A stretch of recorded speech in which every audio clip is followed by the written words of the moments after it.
الرحمن الرحیم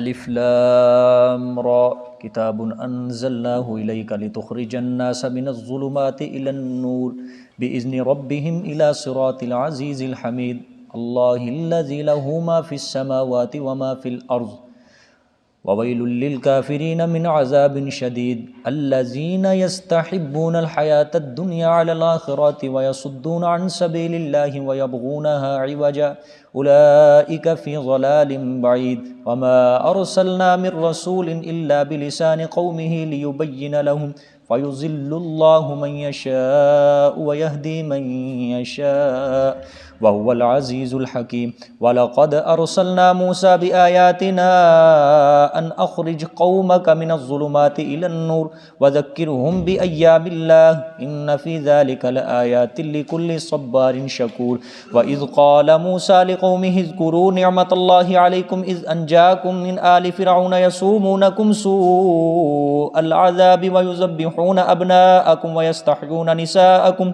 وَفِي ذَلِكُمْ بَلَاءٌ من ربكم عظيم وإذ تأذن ربكم لئن شكرتم لأزيدنكم ولئن كفرتم إن عذابي لشديد وقال موسى إن تكفروا أنتم ومن في الأرض جميعا فإن الله لغني حميد ألم يأتكم نبأ الذين من قبلكم قوم نوح وعاد وثمود والذين من بعدهم لا يعلمهم إلا الله جاءتهم رسلهم بالبينات فردوا أيديهم في أفواههم وقالوا إنا كفرنا بما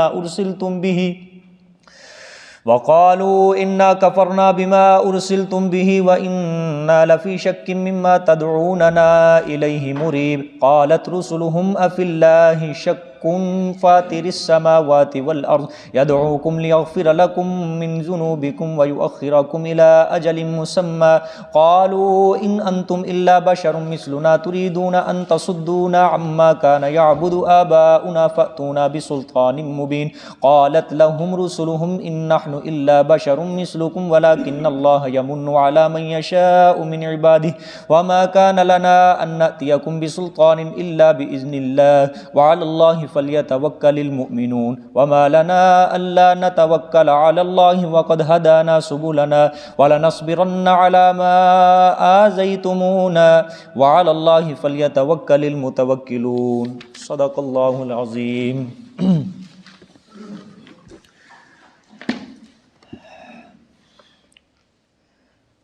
جمعرات والے دن آپ حضرات کے سامنے سورۃ ابراہیم کا مختصر خلاصہ آپ کے سامنے رکھا کہ اللہ تعالیٰ اس میں 3 عقلی دلائل بیان فرمائیں گے، 2 مختصر عقلی دلیلیں ہوں گی اور 1 تفصیلی عقلی دلیل ہوگی، اور 2 نقلی دلائل بیان فرمائیں گے، ایک نقلی دلیل اجمالی ہوگی اور 1 نقلی دلیل تفصیلی ہوگی جو حضرت ابراہیم علیہ السلام کا واقعہ اللہ ذکر فرمائیں گے۔ پھر 6 وقائع بیان فرمائیں گے۔ وقائع آپ کو سمجھایا تھا میں نے اس دن کے وقائع اس کو کہا جاتا ہے کہ اللہ تخویف اخروی، تخویف دنیاوی یا انعامات اپنے گنوائیں گے کہ کچھ بعض طبیعتیں ایسی ہوتی ہیں جو خوشخبری سن کر ایمان لے آتے ہیں اور بعض طبیعتیں ایسی ہوتی ہیں جو خوف اور ڈر سن کر ایمان لاتے ہیں۔ یہ وقائع سے یہ مراد ہوتا ہے۔ تو دیکھیں جی شروع سے ترجمہ کرتے یہ اللہ تعالیٰ نے پہلے یہ تمہید باندھی سورت کی، پھر ساتھ قرآن پاک پڑھنے کی ترغیب دی۔ الف لام را، اس کی مراد کو صرف اللہ جانتے ہیں۔ کتاب انزلناہ، کتاب یہ عظیم الشان کتاب، کتاب ان کے اوپر جو 2 پیش ہیں یہ تعظیم کا معنی دے رہے ہیں۔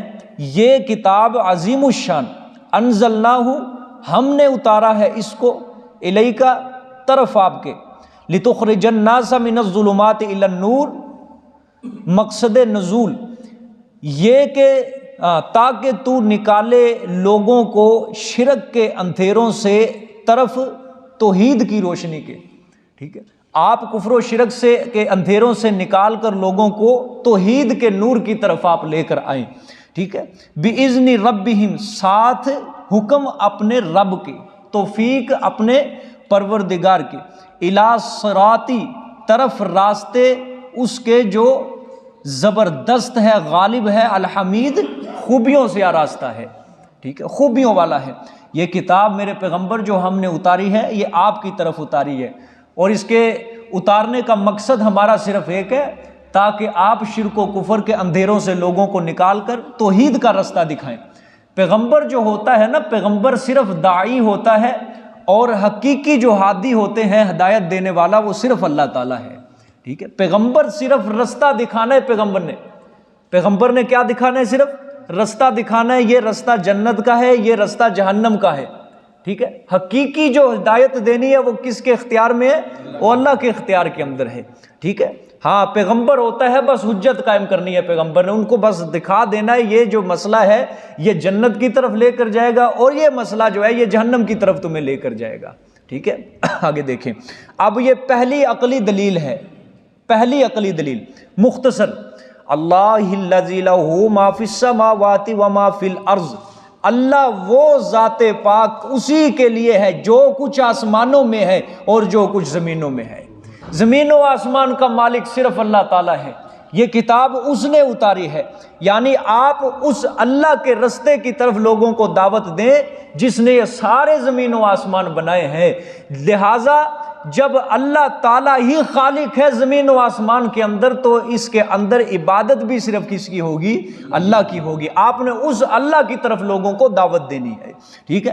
وَوَيْلٌ لِّلْكَافِرِينَ مِنْ عَذَابٍ شَدِيدٍ، اب یہ تخویف اخروی ہے، اور ہلاکت ہے کافروں کے لیے، یعنی سخت عذاب سے۔ سخت عذاب سے کیا ہوگی؟ ہلاکت ہوگی قیامت کے دن، اور بعض اوقات دنیا میں بھی، ٹھیک ہے، دنیا میں بھی اور آخرت میں تو ضرور بضرور، ٹھیک ہے۔ ہاں آگے دیکھیں، الذین یستحبون الحیاۃ الدنیا علی الآخرۃ ویصدون عن سبیل اللہ ویبغونہا عوجا۔ اب یہ کافروں کی اللہ صفتیں بیان کر رہے ہیں کہ کون لوگ کافر ہیں۔ وہ لوگ جنہوں نے ترجیح دی دنیا کی زندگی کو علی الآخرہ، اوپر آخرت کے، یعنی دنیا کی زندگی کو پسند کیا اور آخرت کی زندگی کو پسند نہیں کیا، اس کو چھوڑ دیا۔ دوسرا وصف، وَيَصُدُّونَ عَن سَبِيلِ اللَّهِ وَيَبْغُونَهَا عِوَجًا، اور روکتے ہیں وہ اللہ کے رستے سے، ٹھیک ہے، اور روکتے ہیں وہ اللہ کے رستے سے۔ دوسرا وصف، تیسرا وصف، وَيَبْغُونَهَا عِوَجًا، اور تلاش کرتے ہیں اس میں ٹیڑھا پن، ٹھیک ہے، یعنی توحید کے اندر۔ اب سمرا، اولئک فی ضلال بعید، یہی لوگ ہیں دور کی گمراہی میں، یہ لوگ بیچ گمراہی کے ہیں جو دور ہیں۔ کس سے دور ہیں؟ حق سے دور ہیں، ٹھیک ہے، حق سے دور ہیں، منزل مقصود سے دور ہیں یہ لوگ۔ اللہ نے کیا فرمایا کہ جو کافر لوگ ہیں میرے ناشکرے ہیں، میری توحید کو قبول نہیں کرتے، وہ دنیا کی زندگی کو آخرت کی زندگی کے اوپر کیا دیتے ہیں؟ ترجیح دیتے ہیں، اس لیے وہ حق کو قبول نہیں کرتے۔ انہوں نے دنیا کی زندگی کو کیا کر لیا ہے؟ پسند کر لیا ہے۔ یہ سابقہ جو گزشتہ ماضی کے اندر امتیں گزری ہیں، ان کے انجام بد سے سبق حاصل نہیں کرتے، یہ عبرت حاصل نہیں کرتے کہ جن لوگوں نے میرے پیغمبروں کے خلاف سازشیں کی تھی، میرے پیغمبروں کو تکلیف پہنچانے کی کوشش کی، جنہوں نے توحید کو قبول نہیں کیا، میں نے کس طرح ان کو دنیا کے اندر برباد کر دیا۔ ان لوگوں نے بھی دنیا کو پسند کیا تھا اور آخرت کی زندگی کو انہوں نے ترجیح نہیں دی تھی، میں نے ان کا برا حال کر دیا دنیا کے اندر، ٹھیک ہے۔ آگے وَيَصُدُّونَ عَن سَبِيلِ اللَّهِ، اور وہ اللہ کے رستے سے روکتے بھی ہیں، ٹھیک ہے، اللہ کے رستے سے کیا کرتے ہیں؟ روکتے ہیں، یعنی خود بھی گمراہ ہیں اور دوسروں کو بھی کیا کرتے ہیں؟ وہ گمراہ کرنے کی کوشش کرتے ہیں۔ تیسرا وصف اللہ نے بیان فرمایا، وَيَبْغُونَهَا عِوَجًا، اور مسئلہ حق کے اندر ٹیڑھ پن کو تلاش کرتے ہیں، ٹھیک ہے۔ کیا مطلب؟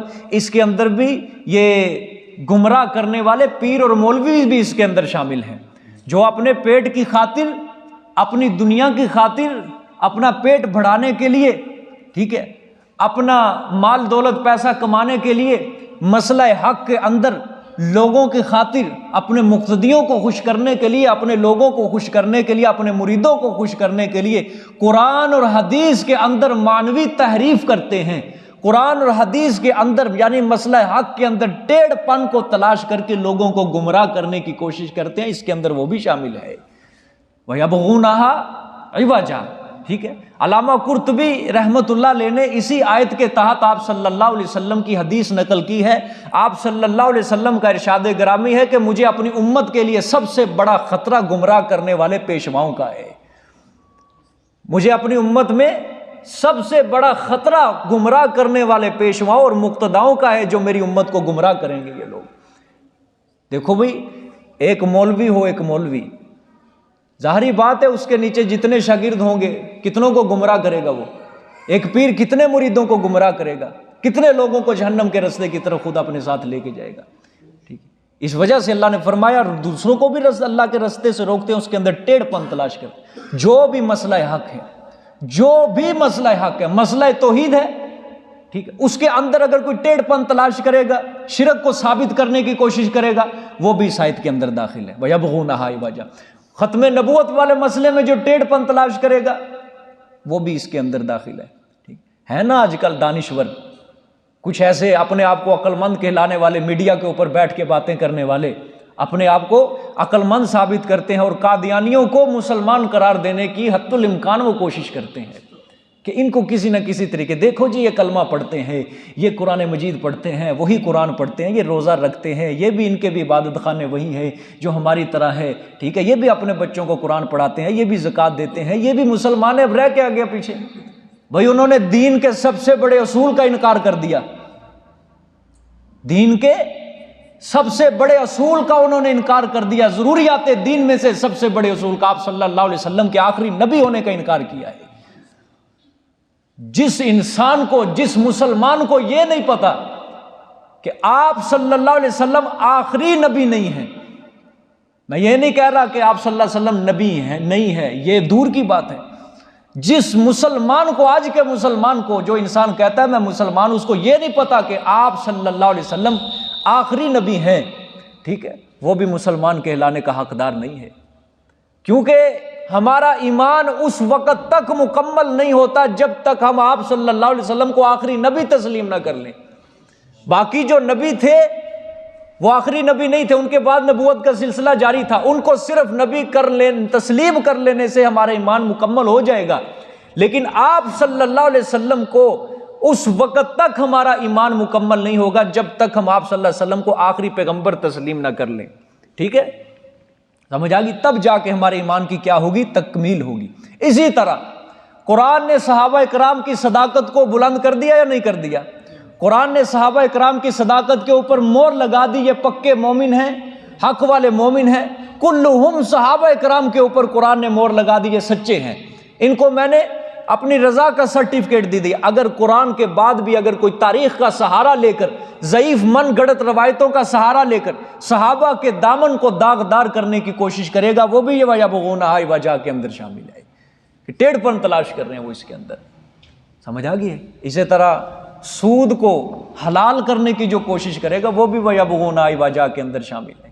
یہ ہے نا بینکوں کے اندر ایسے مولوی انہوں نے خریدے ہوئے ہیں، ان کو تنخواہیں دی جاتی ہیں، لاکھ تنخواہ، 1 لاکھ تنخواہ دیں گے، تم نے قرآن کریم کی آیتوں سے ہمیں سود کو حلال کر کے دینا ہے، بس ہم تمہیں تنخواہ دیں گے. اور وہ کرتے ہیں وہ یہ لوگ. وَيَبْغُونَهَا عِوَجًا کے اندر سب شامل ہے. ٹھیک ہے، دیکھیں جی آگے اللہ نے فرمایا اولئک فی ضلال بعید، یہی لوگ ہیں جو بیچ گمراہی کے ہیں، دور ہیں حق سے. ٹھیک ہے، دور کی گمراہی سے. آگے وَمَا أَرْسَلْنَا مِن رَّسُولٍ إِلَّا بِلِسَانِ قَوْمِهِ لِيُبَيِّنَ لَهُمْ فَيُضِلُّ اللَّهُ مَن يَشَاءُ وَيَهْدِي مَن يَشَاءُ، اور نہیں بھیجا ہم نے کسی رسول کو مگر ساتھ زبان اس کی قوم کے. لِيُبَيِّنَ لَهُمْ، کیوں بھیجا؟ تاکہ واضح کرے وہ واسطے ان کے مسائل کو، احکامات کو. فَيُضِلُّ اللَّهُ مَن يَشَاءُ وَيَهْدِي مَن يَشَاءُ، پس گمراہ کرتا ہے اللہ جسے چاہتا ہے اور ہدایت دیتا ہے جسے چاہتا ہے. وَهُوَ الْعَزِيزُ الْحَكِيمُ، اور وہ زبردست ہے، حکمتوں والا ہے. کفار کے ایک سوال کا جواب ہے یہ. کفار کہتے تھے یہ قرآن جو آپ کی زبان میں اترا ہے، آپ بھی عربی ہیں، یہ قرآن بھی عربی ہے، تو احتمال ہے کہ یہ قرآن آپ اپنی طرف سے بنا کر لے کے آتے ہیں. اگر قرآن کسی اور زبان کے اندر اترتا تو ہم اس کے مان لیتے. آپ کی زبان میں قرآن اتر رہا ہے، آپ کی زبان بھی عربی ہے، ہمیں یہ محسوس ہوتا ہے کہ یہ قرآن آپ اپنی طرف سے بنا کر لے کے آ رہے ہیں. یہ من جانب اللہ یہ کلام نہیں ہو سکتا. من جانب اللہ کلام ہوتا یہ کسی اور زبان کے اندر اترتا. تو اس کے اندر اللہ نے جواب دیا کہ ہم نے میرے پیغمبر جتنے بھی نبی آپ سے پہلے بھیجے، ہم نے وہ نبی جو بھیجے تھے اس قوم کی جو زبان ہوتی تھی اسی زبان کے وہ نبی بھیجے تھے ہم نے بنا کے۔ حضرت موسیٰ علیہ السلام بنی اسرائیل کی زبان عبرانی تھی، ٹھیک ہے، بنی اسرائیل کی زبان عبرانی تھی۔ حضرت موسیٰ علیہ السلام عبرانی، تو تورات کو بھی اللہ نے عبرانی زبان میں اتارا۔ چلتے چلتے چلتے پھر ایک زبان چلی سریانی زبان، حضرت عیسیٰ علیہ السلام کی زبان سریانی تھی، انجیل بھی سریانی زبان کے اندر اتری، سمجھ آ گئی۔ قرآن پاک عرب کے اندر نازل ہوا، عرب کیا تھے؟ عربی تھے۔ قرآن بھی کس کے اندر اللہ نے نازل کیا؟ عربی زبان کے اندر اللہ نے نازل فرمایا ہے، ٹھیک ہے۔ تو جو اللہ نے فرمایا جس قوم کی جو زبان ہوتی تھی ہم نے پیغمبر بھی اسی قوم میں سے بھیجا تھا بنا کے۔ کیوں بھیجا تھا؟ لیبین لہم، تاکہ وہ ان کے لیے مسائل کو، احکامات کو، حق کو کیا کرے؟ اچھی طرح واضح کر دے۔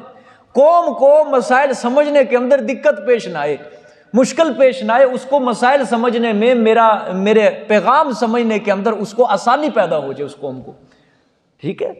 یہ اس کے اندر صرف لغت ہی مراد نہیں ہے۔ علامہ لوسی رحمۃ اللہ علیہ تفسیر روح المعانی میں اس کے اندر بڑی تفسیر کی ہے، بڑی زبردست بے غبار اور تفصیل کے ساتھ انہوں نے اس کے اندر تشریح کی ہے کہ صرف یہی مراد نہیں ہے کہ لغت، بلکہ یہ بھی مراد ہے کہ قوم کس لہجے کے اندر، کس معنی کے اندر، کس سٹیج پہ آ کے قوم سمجھتی ہے، میں کس طرح اس کو سمجھا سکتا ہوں۔ دیکھو سورۃ ہود کے اندر، سورۃ اعراف کے اندر انبیاء علیہ السلام کی اللہ نے تبلیغ کا ذکر کیا ہے۔ اب دیکھو ہر نبی کا اپنا انداز تھا، ہر نبی کا کیا تھا؟ اپنا انداز تھا۔ حضرت صالح علیہ السلام کا اپنا انداز ہے، حضرت ہود علیہ السلام کا اپنا انداز ہے، حضرت شعیب علیہ السلام کا اپنا انداز ہے، حضرت لوط کا اپنا انداز ہے۔ ہر نبی نے لغت کے اعتبار سے بھی جو لغوی اس کی زبان ہوتی تھی اس کے اندر بھی سمجھایا، اللہ نے اسی زبان کو دے کر بھیجا۔ اور اس کے علاوہ قوم کس انداز سے سمجھ سکتی ہے، کیسی باتوں سے سمجھ سکتی ہے، وہ انداز بھی اللہ تعالیٰ نے پیغمبروں کو دے کے بھیجا تھا۔ داعی حق کو یہ بات سمجھنی ضروری ہے کہ مقتدی جو ہیں وہ کس لہجے کے اندر سمجھیں گے، مقتدی اس کے کس لہجے کے اندر سمجھتے ہیں، ٹھیک ہے، کس انداز کے اندر سمجھتے ہیں، یہ داعی حق ایک مبلغ کو پہچاننا ضروری ہے، سمجھ آ گئی ہے۔ اب دیکھو بعض حضرات ہوتے ہیں جو نرم نرم لہجہ سننے کا عادی ہوتے ہیں، بس پیار سے گفتگو ہو، پیار سے، ٹھیک ہے۔ بعض طبیعت ایسی ہوتی ہیں جو کہتے ہیں بس گرج دار آواز ہو اس کی پھر ہم سنیں گے، ٹھیک ہے۔ یہ ایک مبلغ کو اپنے مقتدیوں کا، اپنے شاگردوں کا یہ حساب لگا لینا یہ اس کا ضروری ہے، تب ہی وہ اپنی بات کو پایا تکمیل تک پہنچا سکتا ہے، ٹھیک ہے۔ وگرنہ میں نے اکثر دیکھا ہے اگر جس دن میں نرم نرم بات کرنے لگ جاؤں آگے سارے عالم روا کے اندر پہنچے ہوتے ہیں، سمجھ آئیے۔ مجھے کہتے ہیں اکثر کہ یار آہستہ آواز، نرم آواز کے ساتھ، جس طرح مولانا طارق جمیل صاحب کرتے ہیں بیان اس طرح۔ میں نے کہا وہ انداز ہم نہیں اپنا سکتے، اگر وہ انداز ہمیں اپنائیں گے تو ہمیں صرف فضائل ہی بیان کرنے پڑیں گے، فلانے کام کے اوپر اتنی نیکیاں، فلانے کام کے اوپر اتنی نیکیاں، وہ لائن ہماری نہیں ہے، کیونکہ دین کے کئی رستے ہیں، کئی لائنیں ہیں، ٹھیک ہے۔ ہماری لائن اور ہے، ان کی لائن اور ہے، وہ دعوت و تبلیغ کا کام ہے ان کا، ہمارا کام ہے چوٹ کرنا، سمجھ آ گئی ہے، سیدھی بات کرنا ہمارا، ٹھیک ہے۔ ہم نے نہیں دیکھنا آگے کون ہے کون نہیں ہے، ٹھیک ہے، کوئی ناراض ہوتا ہے ہو جائے، ٹھیک ہے، کوئی منہ بنا کے جاتا ہے چلا جائے، ہم نے قرآن پاک کی بات اس کے سامنے پیش کر دینی ہے، سیدھی بات، سیدھی چوٹ کرنی ہے بس۔ جس طرح قرآن اللہ تعالیٰ نے کہیں لحاظ نہیں کیا، قرآن پاک کو پڑھ کے دیکھ لو، اللہ نے کہیں لحاظ نہیں کیا میرے بندے مجھ سے کہیں ناراض نہ ہو جائے، ٹھیک، کہیں لحاظ نہیں۔ قرآن جیسے آتا گیا، کوئی بھی اس کے رستے کے اندر آتا گیا، قرآن نے نہیں چھوڑا ہے اس کو، سیدھی بات ہے۔ یہ ایک مبلغ کو، ایک بیان کرنے والے کو، ایک مقرر کو سمجھنا پڑتا ہے کہ اس کے آگے جو بیٹھنے والے ہیں ان کو کس چیز کی ضرورت ہے اس وقت، ان کے اندر کون سی خامی ہے، کون سی کمی ہے جس کو میں پورا کروں، یہ مبلغ کے اوپر ضروری ہے۔ اور اللہ تعالیٰ کی یہ عطا ہوتی ہے، خدا کی قسم، یہ کہ اس کے سامنے جو مجمع بیٹھا ہے وہ سمجھ جائے اس مجمع کو کس چیز کی ضرورت ہے۔ مثال کے طور پہ مجمع کو ضرورت ہے نماز کی، ٹھیک ہے، کہ ان کی نماز کو سیدھا کروایا جائے، ان کے آگے نماز کے فضائل رکھے جائیں۔ اب میں بیان کرتا جو رمضان کی فضیلت، ٹھیک ہے، یا رمضان کا مہینہ ہو، میں کوئی اور موضوع تلاش کر کے بیٹھا، میں کوئی اور موضوع چھیڑ کے بیٹھ جاؤں، ٹھیک ہے، کوئی معاشرے کا موضوع چھیڑ کے بیٹھ جاؤں۔ اب فی الوقت ضرورت کس کی ہے؟ رمضان کی فضیلت کی، ان کو روزے کے متعلق بتایا جائے، ٹھیک ہے، روزے کے احکام بتائے جائیں، روزے کے مسائل بتائے جائیں، سمجھ آ گئی ہے کہ نہیں؟ یہ ایک مقرر کے اوپر ہے کہ وہ اپنے مقتدیوں کے انداز کو پہچانے، اپنے مقتدیوں کو، اپنے سامنے بیٹھنے والوں کو پہچانے، کس انداز کے ساتھ وہ سمجھنا چاہتے ہیں اور کون سی بات ان کے لیے ضروری ہے جو ان کے لیے سمجھائی جائے، ٹھیک ہے؟ یہ مطلب یہ سارا الا بلسان قومہ کے اندر شامل ہے۔ اور ایک بات یاد رکھنا، ایک بات، دین کا جو داعی ہوتا ہے، مقرر ہوتا ہے، اس کو زبان اپنی اچھی استعمال کرنی چاہیے۔ مثال کے طور پہ اگر وہ بھی گالیاں دینے والا ہو، زبان سے جھوٹ بولنے والا ہو، غلط بیانیاں دینے والا ہو، اس کی زبان کے اندر ذرہ برابر تاثیر نہیں ہوگی، ذرہ برابر تاثیر نہیں۔ جتنا میں کہتا ہوں پورا قرآن پڑھ کے سمجھا لے کسی کو، نہیں تاثیر پیدا ہوگی جب تک خود اس کے اندر عمل پیدا نہیں ہوگا۔ کوئی حدیث بیان کر رہا ہے، ٹھیک ہے، کوئی حدیث بیان کر رہا ہے، اپنا عمل ہو پھر اگلے کو سنائے، یہ الگ ہی تاثیر پیدا کرے گی اگلے کی۔ جو نکلتی ہے بات دل سے وہ کرتی ہے دل پہ اثر، ٹھیک ہے۔ اب اس کا اب ظاہری بات ہے، جو بات اب دل سے نکلے گی بھئی، دل سے نکلے گی، زبان کے اوپر بھی اس کے وہی تاثیر کے ساتھ اس کی زبان خارج ہوگی، نکلے گی اور اگلے کے دل کے اوپر اثر کرے گی۔ اگر بیان کرنے والے کا ہی انداز نہیں، اگر بیان کرنے والے کا اپنے بیان کے اوپر عمل نہیں ہے، وہ کس زبان کے ساتھ وہ اگلے کو گفتگو سمجھا سکے گا؟ اپنی نہیں سمجھا سکتا، اگلے کے دل کے اوپر بھی نہیں وہ اثر کر سکتی بات، ٹھیک ہے۔ اپنا عمل ہو پھر اگلے کو سمجھائے۔ خود بے نمازی ہو، دوسرے کو نمازوں کی دعوت دے رہے، ٹھیک ہے۔ خود روزہ نہیں رکھتا، دوسرے کو فضائل سنا رہے، ٹھیک ہے۔ خود اچھے کام نہیں کرتا اور دوسروں کو اچھے کام کی ترغیب دے رہے، کبھی بھی وہ کامیاب نہیں ہو سکتا، مبلغ کبھی بھی کامیاب نہیں ہو سکتا۔ سمجھ آ گئی ہے کہ نہیں بات؟ ہاں، مثال کے طور پہ اللہ نہ کرے، اللہ 100 بار بچائے، اگر مجھ سے کوئی ایسی حرکت سرزد ہو جاتی ہے، کوئی گناہ سرزد ہو جاتا ہے، ٹھیک ہے، میں مثال کے طور پہ باہر گلی میں کھڑا ہو کے گالیاں نکالنے لگ جاؤں، میرا درس کون سننے آئے گا؟ یہاں کوئی بھی نہیں آئے گا۔ سب کہیں گے مولوی صاحب تو گالیاں نکالتے ہیں، ہم کیا درس سنیں؟ خاک درس دیں گے وہ۔ یہی بات ہے، سمجھ آئی ہے؟ ایک مقرر کو، ایک داعی توحید کو بچنا پڑتا ہے، ہر گناہ سے بچنا پڑتا ہے، اس کو اپنے آپ کو سنبھال کے رکھنا پڑتا ہے، ٹھیک ہے۔ اب آپ کا وقت میرے پاس امانت ہے، کیا ہے میرے پاس؟ امانت ہے۔ اب میں اس کے اندر خیانت نہیں کر سکتا۔ خیانت کیا؟ میں فضول چھٹی کرنے لگ جاؤں؟ ہاں، آپ کی بات الگ ہے لیکن میری بات الگ ہے، اس کے اندر میں خیانت نہیں کر سکتا۔ 30-40 بندوں کا بھار میرے سر کے اوپر، میں چھٹی کروں گا، آپ کو وقت ضائع ہوگا۔ آپ بھی تو وقت نکال کے آتے ہیں نا، تو اگر میں چھٹی کر کے بیٹھ جاؤں، یہ وقت ضائع کرنے والی بات ہے، اس کا بھی میں اللہ کے دربار کے اندر مجرم و گناہ گار ہوں۔ سمجھ آ گیا کہ نہیں؟ تو خیر، یہ اللہ نے فرمایا کہ ہم نے جتنے بھی رسول بھیجے ہیں اسی قوم کے اسی زبان کے اندر بھیجے ہیں۔ کیوں؟ لیُبَیِّنَ لَهُمْ، آگے یہ 2 لفظوں کے اوپر غور کرو، یہ بہت زیادہ تفصیل کے طلبگار ہے، تاکہ وہ واضح کرے واسطے ان کو احکامات اچھے طریقے سے سمجھا سکے، واضح کر سکے، بآسانی وہ قوم اس کے زبان سے جو نکلنے والی باتیں وہ بآسانی سمجھ سکے۔ سمجھ آ گئی کہ نہیں بات؟ آگے فَيُضِلُّ اللَّهُ مَن يَشَاءُ وَيَهْدِي مَن يَشَاءُ، پس گمراہ کرتا ہے اللہ جسے چاہتا ہے اور ہدایت دیتا ہے جس کو چاہتا ہے۔ اللہ معاف کرے، یہ دیہاتوں کے اندر چلے جاؤ نا، یہاں پہ بڑی گمراہی ہوتی ہے، جہالت ہوتی ہے۔ وہاں امام صاحب بھی داڑھی منڈا ہوتا ہے، امام صاحب بھی داڑھی منڈا، نہ اس کے کپڑے صحیح نہ کچھ، بس ایسے مسلح کے اوپر کھڑا ہو جاتا ہے۔ آج کل تو ماشاءاللہ پینٹ شرٹ پہننے والے بھی امام بنے ہوئے ہیں، پینٹ شرٹ پہننے والے، حالانکہ پینٹ شرٹ کے اوپر جو پہنتا ہے یہ تو لباس ویسے ہی مکروہ ہے اسلام کے اندر، اور ایسے بندے کو آگے کھڑا کر دیا جائے، چل بھی تو نماز پڑھا۔ سمجھ آئیے؟ یہ تو بات ٹھیک نہیں ہے نا۔ نماز ایک اعلیٰ عمل ہے، اونچا عمل ہے، اور اللہ معاف فرمائے جہاں پہ جہالت ہوتی ہے نا، جہالت ہوتی ہے، ادھر تو مساجد کے اندر بھی ڈھول بجائے جاتے ہیں، ناچ گانا ہوتا ہے پورا، ہیں مثالیں، ایسی ویڈیوز، ایسی مثالیں میں نے اپنی آنکھوں سے دیکھا ہے، تو مسجد کے اندر ڈھول بجتے ہوئے، ناچ گانا ہوتے ہوئے۔ اور دیکھ لیں آپ، آج کل تو سوشل میڈیا کا دور ہے، آئے دن ویڈیوز آ رہے ہیں، آئے دن ناچ گانا، مول، اتنی داڑیاں رکھی ہوئی، جہالت ہے یہ، اور کیا ہے؟ یہ جہالت ہی جہالت ہے، ٹھیک ہے۔ پھر اللہ نے فرمایا فَيُضِلُّ اللَّهُ مَن يَشَاءُ وَيَهْدِي مَن يَشَاءُ، پس گمراہ کرتے اللہ جسے چاہتا ہے اور ہدایت دیتا ہے جسے چاہتا ہے، ٹھیک ہے۔ وَهُوَ الْعَزِيزُ الْحَكِيمُ، وہ زبردست ہے، حکمت والا ہے، یعنی اس کے حکم کو کوئی روک نہیں سکتا۔ جب پیغمبر نے اس قوم کے سامنے احکامات کو واضح کر دیا نا، پھر جس نے اس کے احکامات کو مان لیا اللہ اس کو ہدایت دے گا، جس نے ضد کی، عناد کی، اللہ اس کو کیا کر دے گا؟ گمراہ کر دے گا۔ اللہ آگے دیکھیں وَلَقَدْ أَرْسَلْنَا مُوسَىٰ بِآيَاتِنَا أَنْ أَخْرِجْ قَوْمَكَ مِنَ الظُّلُمَاتِ إِلَى النُّورِ وَذَكِّرْهُمْ بِأَيَّامِ اللَّهِ إِنَّ فِي ذَلِكَ لَآيَاتٍ لِكُلِّ صَبَّارٍ شَكُورٍ۔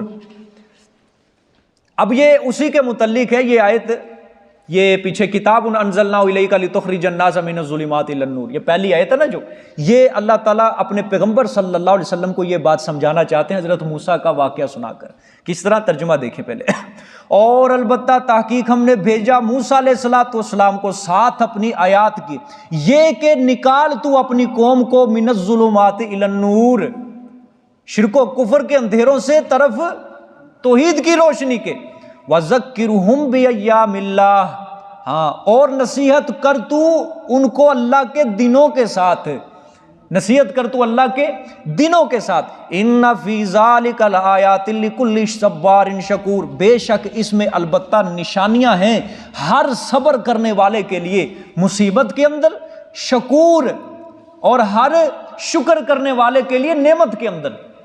صبر کرنے والے کے لیے مصیبت کے اندر نشانی ہے، شکر کرنے والے کے لیے نعمت کے اندر نشانی ہے۔ ٹھیک ہے، یہ آیت میں نے کہا ابتدائی صورت ہی کے متعلق ہے، یعنی میرے پیغمبر دیکھو، ہم نے موسیٰ علیہ السلام کو بھی ان کی قوم کی طرف نبی بنا کر بھیجا، انہوں نے بھی اپنی قوم کو اللہ تعالیٰ کے احسانات یاد دلائے، امم ماضیہ کے قصے سنائے، اللہ تعالیٰ کے انعامات یاد دلائے، آپ بھی اپنی قوم کو اللہ کے احسانات، اللہ کے انعامات کو یاد دلاؤ۔ وہی اللہ تعالیٰ وقائع بیان کرنا چاہتے ہیں، اصلی صورت کے اندر اللہ اس کی ساری یہ تمہید باندھ رہے ہیں۔ وقائع آئے گا، ابھی آئے گا، پھر انشاءاللہ آپ کے سامنے ہوگا کہ وقائع ہوتا کیا ہے قرآن پاک میں، کس طرح اللہ تعالیٰ خوشخبریاں اور تخویف اخروی سنا کر ڈراتے ہیں۔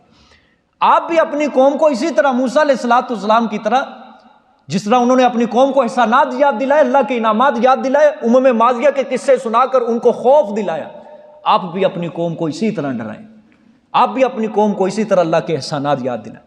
یعنی موسیٰ کو حکم ہوا کہ آپ بھی اپنی قوم کو کیا کریں؟ ڈرائیں، جس میں اللہ نے قوم نوح، قوم عاد، قوم سمود سے اپنے پیغمبروں کا اللہ نے بدلہ لیا، اور ان کو اللہ کے انعامات اور انتقامات کے واقعات کو یاد دلاؤ۔ چنانچہ حضرت موسیٰ علیہ السلام نے کیا کہا دیکھو، وَإِذْ قَالَ مُوسَىٰ لِقَوْمِهِ اذْكُرُوا نِعْمَةَ اللَّهِ عَلَيْكُمْ إِذْ أَنْجَاكُمْ مِنْ آلِ فِرْعَوْنَ يَسُومُونَكُمْ سُوءَ الْعَذَابِ وَيُذَبِّحُونَ أَبْنَاءَكُمْ وَيَسْتَحْيُونَ نِسَاءَكُمْ۔ حضرت موسیٰ نے فرمایا، اور جب کہ کہا موسیٰ علیہ السلام نے اپنی قوم سے، یاد کرو اللہ کی نعمتوں کو، ٹھیک ہے، یاد کرو اللہ کی نعمتوں کو، علیکم، جو اوپر تمہارے ہوئی، ٹھیک، کیا کیا نعمتیں ہوئی تھی اللہ کی، ہاں، من سلوہ اتارا، اور تورات کتاب ملی، اور بولو شاہ پر ساری پڑھی ہوئی باتیں ہیں، ہاں وہ تو آگے لکھا ہوا ہے نا، اس کے علاوہ بولو شاباش، بادلوں کا سایہ نہیں پڑا، وَظَلَّلْنَا عَلَيْكُمُ الْغَمَامَ وَعَلَيْكُمْ مَنَّ وَالسَّلْوَىٰ، اور 12 چشمے، پتھر کا پانی سے 12 چشمے بن کر نکلنا، اور شاباش جی، وہ تو حضرت موسیٰ کا معجزہ تھا نا، وہ تو موسیٰ علیہ السلام کا معجزہ تھا، اور شاباش بتاؤ،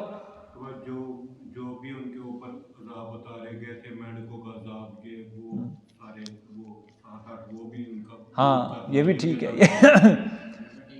ہاں نہیں، بٹیر بٹور یہ تو قرآن پاک کے اندر نہیں ہے۔ دیکھیں جی، خیر یہ قرآن پاک کے اندر جو بیان کیا ہے نا، وہ یہی بادلوں کا سایہ، من سلوا کا اتر جانا، پتھر سے 12 چشمے نکلنا، ٹھیک ہے، اور سمندر سے 12 رستے نکلنا، اور فرعونیوں سے نجات، یہ سارے کیا ہیں؟ یہ بنی اسرائیل کے اوپر انعامات ہیں۔ یہ باتیں یاد رکھنے کی ہیں، یہ بار بار پڑھی ہوئی ہیں، سورۃ بقرہ کے اندر بھی آیا، سورۃ اعراف کے اندر بھی آیا، سورۃ ہود کے اندر بھی یہ باتیں آئیں، سمجھے، یہ باتیں بھولنے والی نہیں ہیں۔ اپنے حافظے کے لیے اللہ سے دعا کیا کرو، یا اللہ ہمارے حافظے کو مضبوط بنا، ٹھیک ہے، اللہ اکبر۔ اور جب کہ کہا موسیٰ علیہ السلام نے اپنی قوم سے، یاد کرو اللہ کی نعمتوں کو جو اوپر تمہارے ہوئی، اذ انجاکم من آل فرعون، جب کہ نجات دی تم کو اس نے آل فرعون سے، ٹھیک ہے، آل فرعون سمجھ گئے ہو نا، تفصیل کی ضرورت تو نہیں ہے، ہاں، آل فرعون سے، آل محمد، آل فرعون، کہ جو آپ صلی اللہ علیہ وسلم کے اوپر ایمان لاتا جائے گا وہ آل محمد کے اندر شامل ہوتا جائے گا۔ اب آل فرعون کا مطلب لیں کہ نہیں، فرعون کے بیٹے، اس کی اولاد، اس کی بیوی، یہ تو نہیں تھے، فرعون کے ساتھ پوری اس کی فوج تھی، اللہ نے آل فرعون کہا ہے، ٹھیک ہے. ہاں، یسومونکم سوء العذاب، اللہ نے فرمایا چکھاتے تھے تم کو برے برے عذاب. عذاب سے مراد کیا؟ برے برے عذاب تم کو چکھاتے تھے، یعنی ان کو غلام بنا کر رکھتے تھے، ٹھیک ہے. ہاں، وَيُذَبِّحُونَ أَبْنَاءَكُمْ، اور ذبح کرتے تھے تمہارے بیٹوں کو. کیا مطلب جی؟ حضرت موسیٰ علیہ السلام کی پیشن گوئی ہوئی نا فرعون کو کہ تیری حکومت کا تخت الٹے گا، ایک بنی اسرائیل کے اندر ایسا شیر اللہ کا پیدا ہوگا، ٹھیک ہے. تو اس پیشن گوئی کو سن کر وہ خوف زدہ ہو گیا، اس نے بنی اسرائیل کے اندر جو بھی بچے ہوتے تھے اس کو کیا کرنا شروع کر دیا؟ ذبح کرنا شروع کر دیا، ٹھیک ہے. وَيُذَبِّحُونَ أَبْنَاءَكُمْ، اور وہ ذبح کرتے تھے تمہارے بیٹوں کو. وَيَسْتَحْيُونَ نِسَاءَكُمْ، اور زندہ چھوڑتے تھے اپنی عورتوں کو، زندہ چھوڑتے تھے تمہاری عورتوں کو. یہ بھی ایک مستقل عذاب تھا، یہ زندہ چھوڑتے تھے نا، یہ کوئی نعمت نہیں تھی ان کے لیے، مستقل عذاب تھا. کس طرح؟ بچوں کو ذبح کر دینا، بچیوں کو زندہ چھوڑ دینا، تاکہ کل کو یہ بڑی ہوں گی، ہمارے گھر میں ہمارے مردوں کے کپڑے دھوئیں گی اور ہماری باندیاں بن کر رہیں گی. یہ مستقل عذاب تھا ان کے لیے، ٹھیک ہے، سزا تھی. وَفِي ذَلِكُمْ بَلَاءٌ مِّن رَبِّكُمْ عَظِيمٌ، اور اس میں تمہارے لیے مصیبت، آزمائش تھی تمہارے رب کی طرف سے بہت بڑی. دیکھو حضرت موسیٰ علیہ السلام، آپ صلی اللہ علیہ وسلم کو بھی یہ بیان کیا جا رہا ہے، بتایا جا رہا ہے کہ میرے پیغمبر حضرت موسیٰ کی طرح آپ نے اپنی قوم کو ڈرانا ہے، انعامات یاد دلانے، خوف یاد دلانا ہے. اس طرح اپنی قوم کو آپ نے کیا کرنا ہے؟ تبلیغ دینی ہے اپنی قوم کو. یہ اللہ تعالیٰ اپنے پیغمبر کو سمجھا رہے ہیں کہ موسیٰ کی طرح آپ نے وقائع سنانے ہیں اپنی قوم کو، ٹھیک ہے. آگے وَإِذْ تَأَذَّنَ رَبُّكُمْ لَئِن شَكَرْتُمْ لَأَزِيدَنَّكُمْ وَلَئِن كَفَرْتُمْ إِنَّ عَذَابِي لَشَدِيدٌ.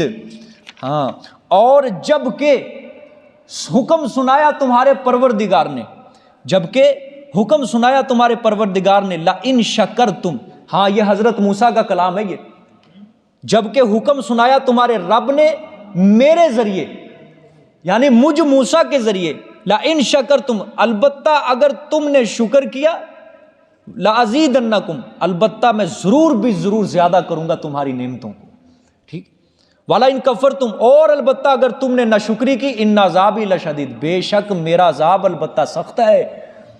ہاں، نعمتوں کی، اللہ کی نعمتوں کی شکر گزاری کرنی ہے، اور اس کی نعمتوں کی ناشکری نہیں کرنی، وگرنہ اللہ اس رزق کو واپس چھین سکتا ہے تم سے، ٹھیک ہے. آج ہم بڑی ناشکری کر رہے ہیں، بڑی ناشکری کر رہے ہیں آج ہم اپنے رزق کی.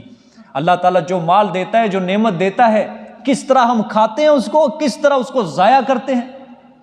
شادیوں کے اوپر چلے جاؤ، انسان اپنا پتہ بتا دیتا ہے کہ میں اس صفت کا حامل ہوں، ٹھیک، بتا دیتے ہیں سارے عقل مند انسان جو اپنے آپ کو کھلوانے والے ہیں، پینٹ پتلون والے جو آج کل یہ پٹا گلے کے اندر ڈالنے والے اپنے آپ کو بڑے عقل مند سمجھتے ہیں نا، یہ ادھر جا کے اپنی ساری صفتیں بیان کرتے ہیں. ہم اس صفات کے حامل کے لوگ ہیں، ٹھیک ہے. کتا بھی ہوتا ہے نا، کتا وہ بھی اپنا برتن صاف کر دیتا ہے، آپ نے دیکھا ہوگا اکثر. لیکن یہ لوگ جب بھی جیسی آواز آتی ہے حال میں سے، بھئی روٹی کھاؤ، پلیٹیں لے کے کیسے دوڑتے ہیں، اور ادھر سے چمچہ پورا ڈال کے بس اگلی بار مجھے اٹھنا نہ پڑے، ایک ہی بار اٹھا لوں میں ادھر سے سب، ٹھیک ہے. باقاعدہ باریاں مقرر کی ہوتی ہیں، تو نے بوتل لے کے آنی ہے، تو نے گوشت ڈالنا ہے، تو نے چاول ڈال کے لے کے آنا ہے، تو نے فلانی چیز لے کے، تو نے فلانی، بس پورا میز بھر لینا اور ضائع کر کے چلے جانا. یہ انسانیت ہے، یہ انسانیت ہے.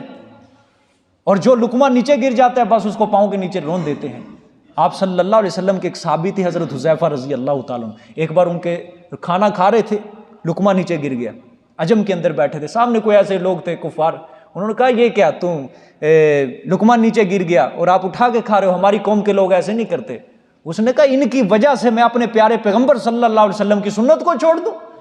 ایسے لوگوں کی وجہ سے، ایسے بدبختوں کی وجہ سے میں اپنے رسول صلی اللہ علیہ وسلم کی سنت کو چھوڑ دوں؟ ہمارے اندر بھی یہ کمیاں بہت زیادہ ہے کہ حضور صلی اللہ علیہ وسلم کی سنت کو شرم کی وجہ سے ہم پورا نہیں کرتے. بعض جگہ پہ ہماری بے عزتی ہوگی. اعلیٰ سوسائٹی کے لوگ بیٹھے ہیں نا سامنے، وہ حضور صلی اللہ علیہ وسلم سے بھی زیادہ عزت رکھتے ہیں ہمارے نزدیک. یہی ذہن میں ہوتا ہے نا، اعلیٰ سوسائٹی کے لوگ ہیں جی ہمارے نزدیک، بڑے اونچے طبقے کے لوگ ہیں، ایم پی اے بیٹھے ہیں، ایم این اے بیٹھے ہیں، سمجھدار لوگ بیٹھے ہیں. میرے حضور سے بھی بڑے سمجھدار ہو گئے، وہ میرے حضور صلی اللہ علیہ وسلم سے بھی زیادہ عزت مند ہو گئے کہ ان کا طریقہ، حضور صلی اللہ علیہ وسلم کا طریقہ ہم نے اتنا نکارا بنا دیا، اتنا زیادہ ہم نے گرا دیا کہ ان کے سامنے ہم کرنے کے لیے تیار نہیں، ہماری بے عزتی ہوگی. خاک مسلمان ہیں آج ہم، خاک مسلمان ہیں. ہماری آئیڈیل شخصیت حضور صلی اللہ علیہ وسلم ہے. ہماری نظریں تو، ہماری منزل تو آپ صلی اللہ علیہ وسلم ہے. اگر ان کو ہی چھوڑ دیا ہماری منزل کدھر ہوگی؟ پھر جہنم کی طرف ہے. اللہ تعالیٰ نے فرمایا میں نے بہترین نمونہ تمہارے اندر بھیجا ہے اپنے پیغمبر کو، بہترین نمونہ بنا کر، خوبصورت تصویر بنا کر. کہ انسان جب کہتا ہے نا، کسی اسٹوڈیو کے اندر جاتے ہیں اس کو کہتے ہیں اس طرح کی تصویر تو نے بنانی ہے. کسی جگہ کے اوپر بھی جاتے ہیں نا، اس کو ہم پہلے نمونہ پیش کرتے ہیں. اللہ نے اپنے پیغمبر کو قرآن میں فرمایا لقد کان لکم فی رسول اللہ اسوۃ حسنہ، بہترین نمونہ، خوبصورت نمونہ تمہیں میں نے پیش کیا ہے.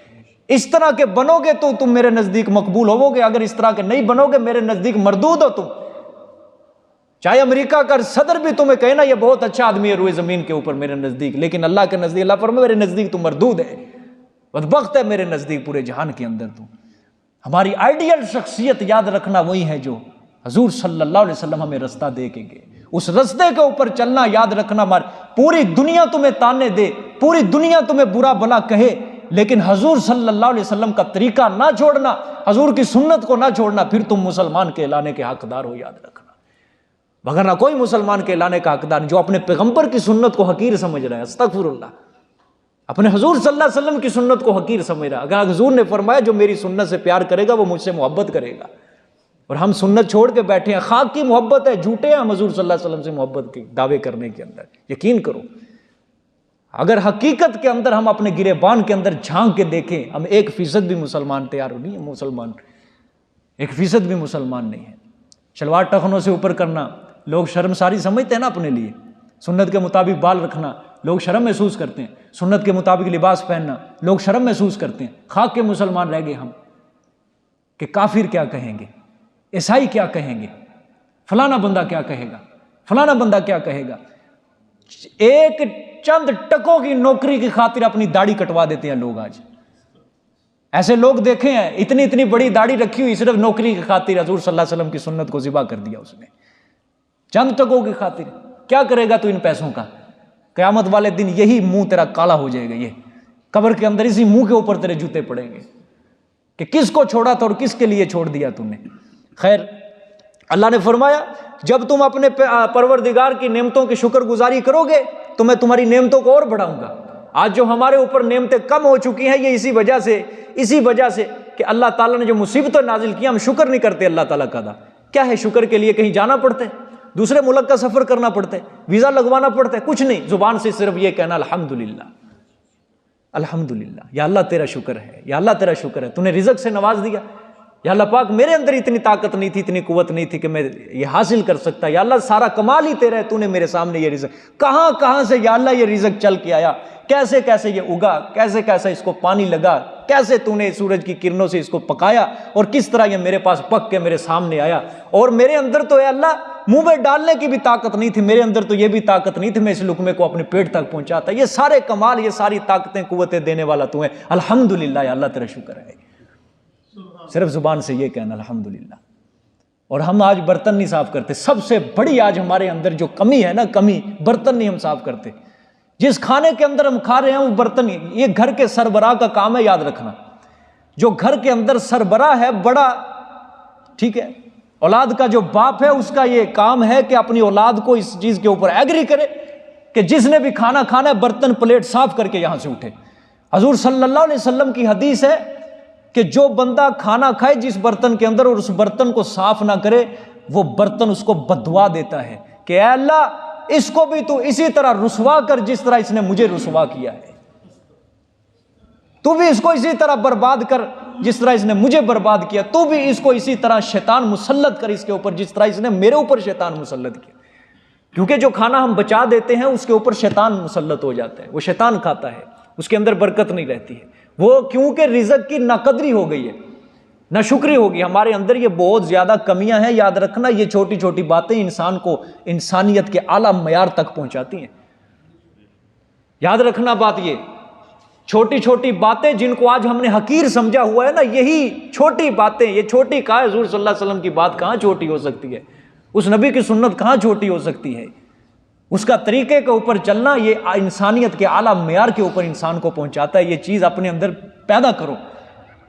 یہ چیز اپنے اندر پیدا کرو خدا کے لیے. جب بھی جس برتن کے اندر کھانا کھانا ہے اس کو کیا کرنا ہے؟ صاف کرنا ہے, اور کھانے کے بعد شکر کرنا ہے, ٹھیک ہے, اور کھانے سے پہلے بسم اللہ. بعض گھروں کے اندر یہ رواج ہے, اب بھی ماشاءاللہ بہت اچھی عادت ہے کہ گھروں کے اندر اکٹھے بیٹھ کے کھانا کھانا ہے, اکٹھا دسترخوان لگے, اس کے اندر ایک جو سربراہ ہے نا گھر کا, اونچی ساری کہہ دے بسم اللہ و برکت اللہ, دعا پڑھ دے, سب کو ترغیب ہو جائے گی کہ بھی ہم بھی دعا پڑھیں, ٹھیک ہے.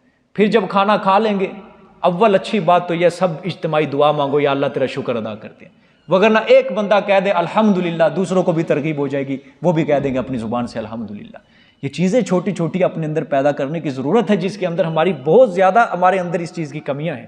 سمجھا گئی؟ دیکھیں جی آگے دیکھ لو, اللہ نے فرمایا والا ان کفرتم ان عذابی لشدید, اگر تم نے ناشکری کی بے شک البتہ میرا عذاب کیا ہے؟ سخت ہے. کیا مطلب ہے اس کا؟ میں تم سے نعمتیں اپنی واپس چھین لوں گا. جو رب دینے کے اوپر قادر ہے وہ رب لینے کے اوپر بھی قادر ہے, چھین لینے کے اوپر بھی قادر ہے, ٹھیک ہے. ہمارا اس کے اوپر تو ایمان ہے, اللہ دیتا ہے, اللہ دیتا ہے, لیکن اس کے اوپر ایمان نہیں ہے کہ جس نے دیا وہ چھین بھی سکتا ہے. وہاں جا کے تو اللہ بھول جاتا ہے نا, کیونکہ جب اللہ دے دیتا ہے نا پھر اللہ بھول جاتا ہے, ٹھیک ہے, اور جب اللہ چھین لیتا ہے پھر اللہ یاد آ جاتا ہے, ٹھیک ہے. پھر لمبے لمبے سجدے ہوتے ہیں, پھر لمبی لمبی دعائیں ہوتی ہیں, پھر لوگ مسجد کے اندر اعتکاف بھی بیٹھ لیتے ہیں رمضان کے علاوہ, ٹھیک ہے, لمبی لمبی تسبیحیں پکڑ لیتے ہیں ہاتھ کے اندر, یا اللہ یہ مصیبت ٹال دے, مصیبت ٹال دے, میں اگلے پوری زندگی انشاءاللہ تیرے آگے جھک کے رہوں گا, یا اللہ آئندہ میں تیری ناشکری نہیں کروں گا. پھر جب مل جاتا ہے پھر تو کون ہے اور میں کون ہوں, بس پھر اللہ سے بھی بڑے سمجھتے ہیں اپنے آپ کو زمین کے اوپر. یہی حال ہے نا, یہی حال ہے, نہیں سمجھتے, ٹھیک ہے.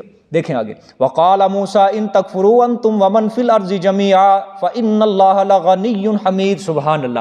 اور اللہ نے فرمایا موسیٰ نے یہ بھی کہا, موسیٰ نے یہ بھی کہا, اور کہا موسیٰ علیہ الصلوۃ والسلام نے اگر تم نہ شکری کرو گے, انتم تم, ومن فی الارض جميعا, اور جو کچھ زمین میں ہے سارے کا سارا.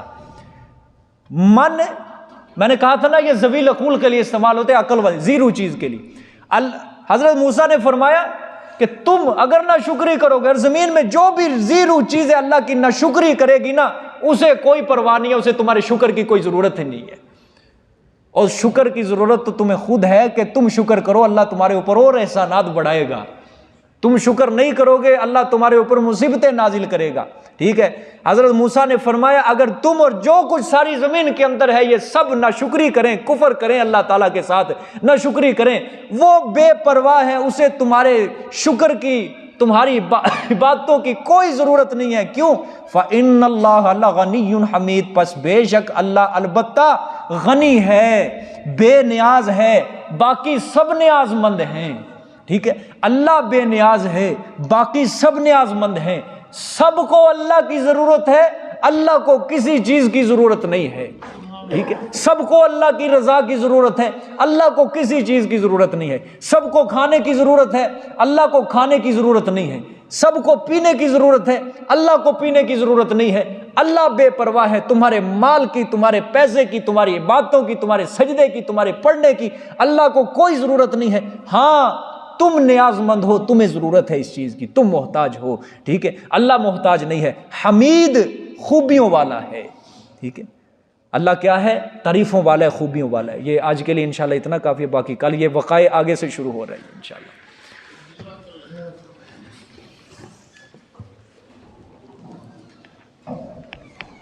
ٹائم دیکھ لو جی.